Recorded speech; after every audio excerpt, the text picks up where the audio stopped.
Hi, I'm Michael Neuenschwander with Outlook Wealth Advisors, CPA as well as certified financial planner. Today we're going to dig into a topic that's sort of near and dear to most retirees' heart, or people that are certainly planning for retirement. We're going to dig into Social Security, kind of talk about 3 reasons to maybe consider starting early. Now, most of you may know the basics on Social Security. You can start anywhere between 62 all the way to age 70. And in starting early, maybe there's a little bit of a penalty, or if you delay beyond full retirement age, you get some extra benefit. But what's really the right answer? So we're going to dig in, as I said, to a few of the reasons you may consider starting it early. Now, the way Social Security works, a little bit of the basics, they actually look at 35 years of your work history. So some people are under this misconception that if I just work another year or two, is that really going to bump up my Social Security? In most cases, likely not. So they're looking at 35 years of your history. Also, if you're married, you have some extra benefits because they're going to look at your history as well as look at half of your spouse's.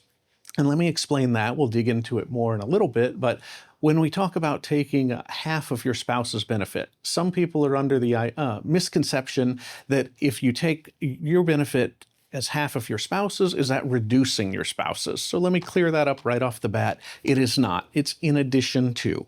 So let's go ahead and jump into it. When we talk about filing early, you can start at 62.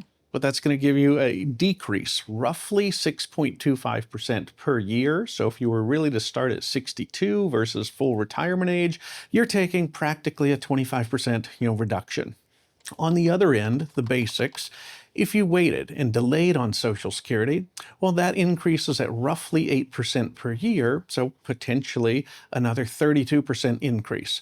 So if we put that up against each other and say the difference between starting at 62 all the way to 70 potentially could be almost a 75% swing in the benefits you get. So certainly a huge amount, and certainly something where you need to spend a good amount of thought and understanding in planning for your retirement. So let's jump into some reasons people may consider filing early. So since this is one of the most important decisions you're going to make, it says filing early in many cases has to do with longevity. So in many people's families, you may be in a scenario where everybody in your family only lives to a certain age, whether it's genes, whether it's lifestyle, issues. But if you waited till 70, as an example, and you were going to say, well, I'm going to maximize the check I'm going to get for Social Security, but unfortunately you only live till 75, you simply never collected long enough to ever make up that difference. So in that case, you would have been much better off collecting at 62 or 66 or 67 versus holding out, till 70. Now, unfortunately, none of us can really predict our longevity, but we can make some educated, assumptions, some educated inferences based on health, heredity, your lifestyle, etc. But I will throw out a word of caution, even when it comes to longevity. Most people tend to underestimate how long they're really going to live in retirement.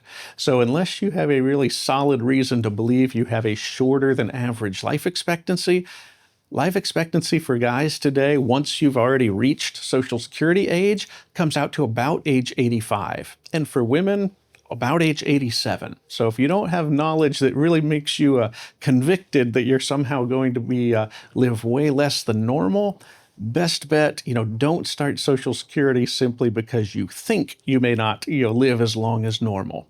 But when we do the math, on that and starting it early, it says potentially it can pay off, but the way Social Security is designed, so just everything else being equal, you'll receive roughly the same dollar amount, whether you started at 62, full retirement age, which for most people is now approaching 67 or at least 66 in several months, or age 70, you'll receive roughly the same amount if you live till age 81, 82. By design, that's how Social Security was set up. And that's what life expectancy was last time they changed those rules.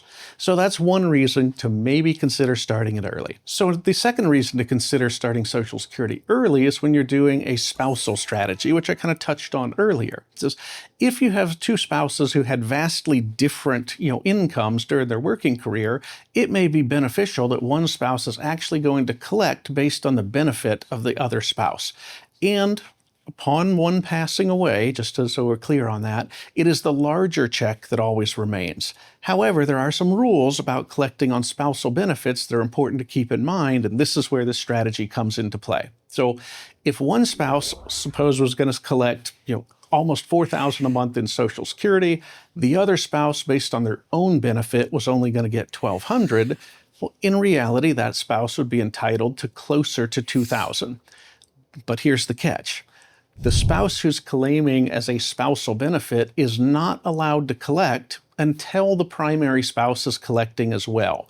That's a rule they changed a few years ago. There used to be a strategy called file and suspend, no longer applies. And so the way to do this today, in order for the spouse to be able to collect spousal benefit, the primary, the higher wage earner has to collect as well. And when we put pen to paper to this, it may say, if we only looked at that spouse who had the higher paycheck, and if they were going to collect $4,000, and if they held out till 70, maybe they were going to collect, $4,400. Yes, that increase of 10% may be beneficial. But if that waiting, that extra year or two, keeps the other spouse from also collecting $2,000 a month, it's not a difference of going from $4,000 to $4,400. It's a difference of leaving $6,000 a month on the table for those couple of years just to have one check to get $400 more.